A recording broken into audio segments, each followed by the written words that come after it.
बाज और लोमड़ी की कहानी। एक जंगल में माँ हाथी और उसका बच्चा रहते थे। वे दोनों खाने के लिए पूरा जंगल घूमते थे। ऐसे ही एक दिन उनके घूमते वक्त हाथी के बच्चे पर एक बड़ा सा ढाल गिर गया और वह बच्चा उधर का उधर ही मर गया। इकलौता बच्चे के मर जाने पर माँ हाथी का दिल टूट गया और रोने लगी। वह कितना रोने पर भी बच्चे को वही छोड़कर जाने के लिए उसका दिल नहीं मान रहा था। तो ये सब दूर से एक बाज देख रहा था।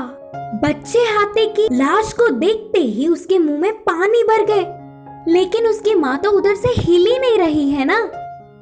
और रात होने पर उसका जमीन पर होना मुश्किल है, तो कैसे करके सोचता हुआ एक चाल चलकर धीरे से उस हाथी के पास आकर कहा, देखो दोस्त, और कितनी देर ऐसे रोती हुई बैठोगी? शाम ढलते ही सारे भूत इधर आ जाएंगे, इसलिए तुरंत तुम इस लाश को छोड़कर चले जाओ। बोलते हुए जल्दी करने लगा।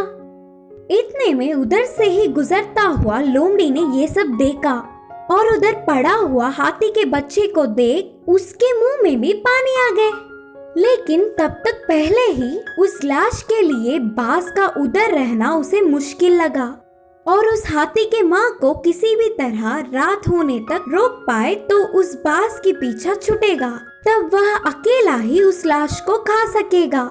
सोचकर धीरे से उधर आया और कहा, ऐसे अपने बच्चों को छोड़कर जाने के लिए तुम्हारी मन कैसे मान रहा है दोस्त? कुछ देर रुक जाओ, कब क्या होगा ये कौन बता सकता है। ऐसे उस माँ हाथी को उधर से भेजने के लिए बाज और रोकने के लिए लोमड़ी प्रयास करने लगे। इतने में वन देवी उधर प्रकट हो गई। अपने बच्चे को दूर होने पर माँ हाथी की पीड़ा को देख अपने चमत्कार से हाथी के बच्चों में फिर से जान डाली। इससे माँ हाथी की खुशी का ठिकाना ही ना रहा। ऐसे चल से दूसरों के दुख को भी अपने फायदे में बदलने के लिए प्रयास करने वाले बाज और लोमड़ियों को बंदी बनाकर वन देवी गायब हो गई। इस कहानी की सीख है कि ये जरूरी नहीं कि लोगों की हर बात में हमारी अच्छाई हो। चालाक लोमड़ी की कहानी। एक जंगल में एक हिरन रहती थी। एक दिन नदी में पानी पीने जा रहे हिरन को बेहोश लोमड़ी दिखा। कमजोरी से पड़ा हुआ लोमड़ी को देखते ही हिरन को दया आई। पास के उसके घर ले गई। वह हिरन ने उसका उपचार किया और कुछ देर बाद लोमड़ी को होश आया। क्या हुआ, क्यों ऐसे उधर पड़ी थी करके पूछी हिरन। कुछ दिनों से बहुत ही कमजोरी हो रही थी, प्यास बुझाने के लिए नदी के पास पानी पीने गया था और बेहोश होकर गिर गया। मेरा कोई नहीं और मेरा घर भी कल रात के बरसात से बिखर गया, बोला लोमड़ी। हिरन को उसे देख बहुत ही दया आई और कहा, कोई बात नहीं, दुखी ना हो, हम दोस्तों की तरह रहेंगे। ये बाजू वाला घर पे मेरा ही है, अब से तुम मेरे घर में रहो, भाड़े की कोई जरूरत नहीं। इससे वह लोमड़ी बहुत खुश हुआ। तुरंत उसके पुराने घर जाकर हिरन की मदद से अपनी चीजें लाकर वही उसकी घर में रहने लगा। उस दिन से हिरन लोमड़ी अच्छे दोस्त बन गए। एक दिन लोमड़ी बाहर जाकर आता हुआ घर की चाबी कहीं खो दी। घर के अंदर कैसे जाना पता ना होने पर घर के आगे ही बैठकर परेशान हुआ। तब ही हिरन ने आकर कहा, क्या हुआ, फिर से ऐसे क्यों परेशान हो? दोस्त, घर की चाबी मैंने कहीं खो दी और उसके बिना दरवाजा खोलना तो असंभव है, अब कैसे? बोलता हुआ रोना शुरू कर दिया। उसे हिरन अपने घर को जाकर एक चाबी लाकर दी और कहा, कोई बात नहीं, ये चाबी लो, अब से इसका उपयोग करो। वह लोमड़ी के घर की ही और एक चाबी थी, लेकिन चालाक लोमड़ी को वह पता नहीं था। वह चाबी हिरन की ही घर की है सोचा। और क्या था, तुरंत उसके दिमाग में एक चतुर चाल सूझी। हिरन के बाहर जाने पर इस चाबी की मदद से उसके घर के चीजों को छुपाकर अच्छे से भाग जाने की सोची। मौके की तलाश में था।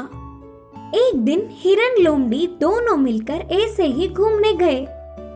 आधा पहुंचते ही लोमड़ी ने कहा, अरे रे, मेरे पेट में दर्द हो रहा है, मैं घूमने नहीं आ सकता।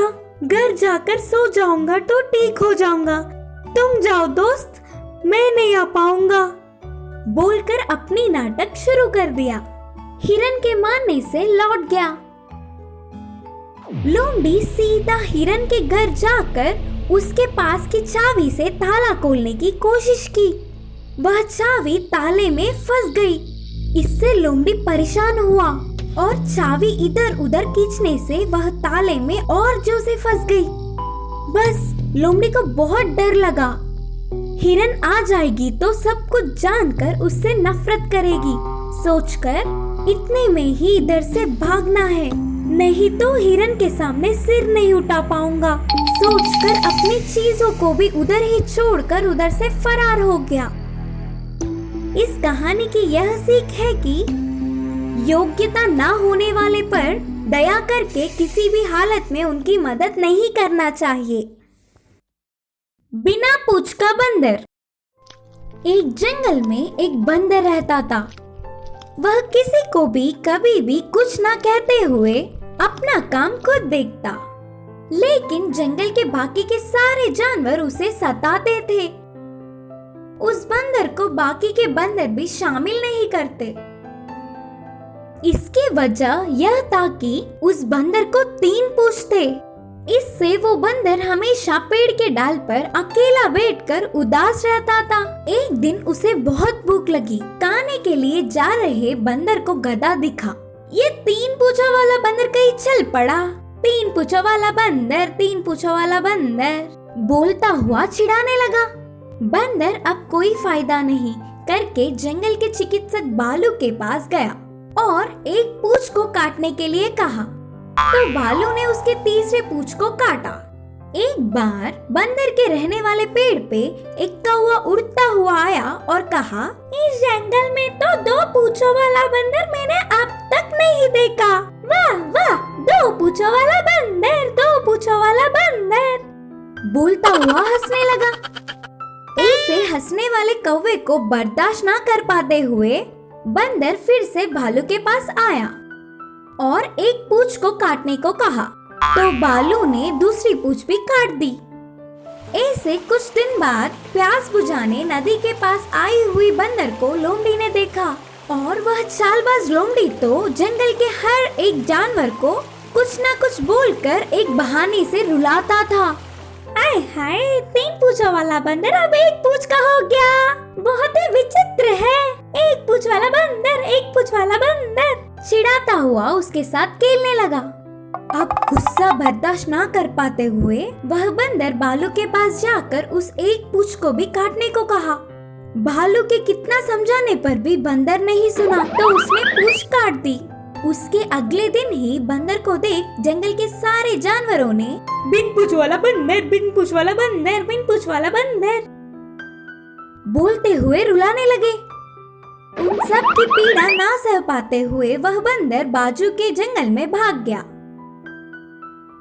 इस कहानी की सीख है कि हमें कैसे होने पर भी हमें परेशान करने वाले बहुत मिलेंगे। उनकी बातों पर ध्यान ना देते हुए हमें अपना काम करना चाहिए। भोजन पहाड़ी। एक जंगल में नदी के किनारे एक चींटी, एक चूहा और एक मेंढक रहते थे। उधर ही पास में एक पहाड़ था। उस पहाड़ी का नाम भोजन पहाड़ी था। उस भोजन पहाड़ी पे चींटी, चूहा, मेंढकों को पर्याप्त भोजन मिलता, तो इनमें चींटी, चूहा, मेंढक को उनमें शामिल नहीं करते थे। चींटी और चूहा मेंढक मूर्ख है सोचकर उसे चिढ़ाते थे, उनसे दूर ही रखते थे। लेकिन मेंढक तो उनसे दोस्ती करने के लिए हमेशा प्रयास करता था। मेंढक हर रोज सुबह ही नींद से उठकर खाने के लिए जल्दी चलता हुआ भोजन पहाड़ी जाता। लेकिन चींटी और चूहा तो धीरे से उठकर छोटे रास्ते में मेंढक से भी पहले भोजन पहाड़ी पहुंच जाते। उतना ही नहीं, उधर वे उनके लिए पर्याप्त भोजन से भी अधिक खाना ले जाते। बेचारे पीछे आए हुए मेंढक को कुछ भी नहीं मिलता। पर्याप्त भोजन न मिलने के कारण मेंढक हर रोज बहुत ही कष्ट झेलता था। ऐसे चलते एक बार एक बड़ा सा तूफान आया। उस तूफान से उधर की नदी में बाढ़ आ गया और पूरी फर्श कीचड़ से मैला हो गया। ऐसे मुश्किल के वक्त में भी मेंढक को कोई तकलीफ नहीं हुई, क्योंकि मेंढक तो उभयचर था ना। वह पानी में भी अच्छे से इधर उधर तैरते हुए मिला हुआ खाना खाया। चींटी और चूहे को तो बहुत मेहनत करना पड़ा। चींटी के टील में पानी आ गए और चूहे के बिल तो नदी में डूब ही गया। किसी भी तरह वे इधर उधर कोने में छुपकर अपने आप को बचा लिया। बारिश रुकने के बाद मेंढक भोजन के लिए उछलता हुआ कीचड़ में भी कोई कष्ट न होते हुए जल्दी पहुंच गया। लेकिन चींटी और चूहा तो तभी धीरे से परेशान होते हुए भोजन पहाड़ी के पास चल पड़े। चींटी ने कहा, दोस्त, पहाड़ी के ऊपर पहले जाने वाला मेंढक हमारा भोजन भी खा लेगा ना? हाँ, शायद हमारा आज भूख से मरना तय है। आखिर में निराश होकर धीरे से पहाड़ी के ऊपर आने वाले चींटी चूहे को पर्याप्त भोजन दिखा। एक क्षण भी देर ना करते हुए जल्दी से अपने पेट भर लिए। सच में भूख की पीड़ा जानने वाला मेंढक पर्याप्त भोजन ही लिया और पीछे आने वाले के लिए भी खाना बचाया। इससे वे दोनों मेंढक को समझ गए।